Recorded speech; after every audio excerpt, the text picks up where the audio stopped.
Show me what you got.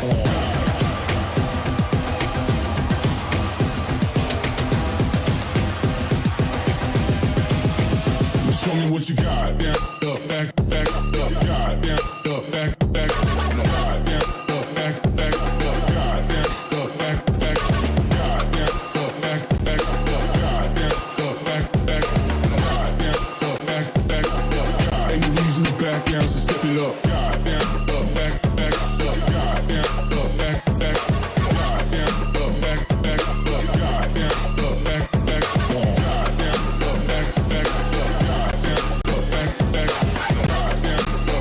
back, up, God.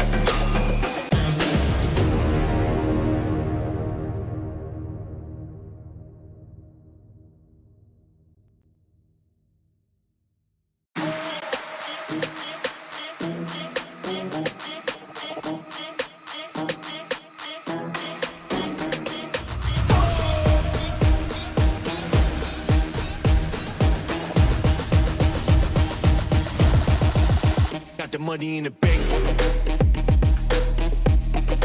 Hit you with the. Hit you with the bank. Hit you with the. Hit you with the 808. Hit you with the. Hit you with the 808. Bang to the break. Bang to the break. I'm a boss, and you know that I'm finna shine. Got the money in the bank.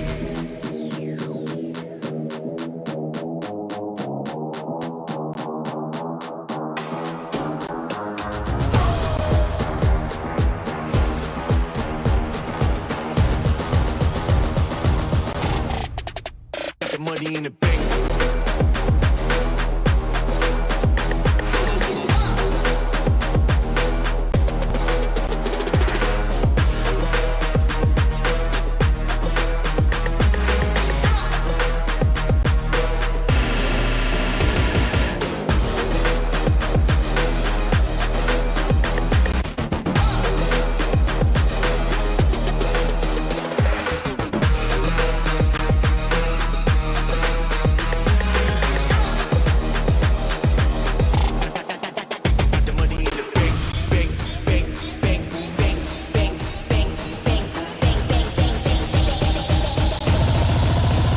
Money in the bank. Hit you with the 808. Hit you with the. Hit you with the bank. Hit you with the. Hit you with the 808. Hit you with the. Hit you with the 808. Bang to the break. Bang to the break. Bang to the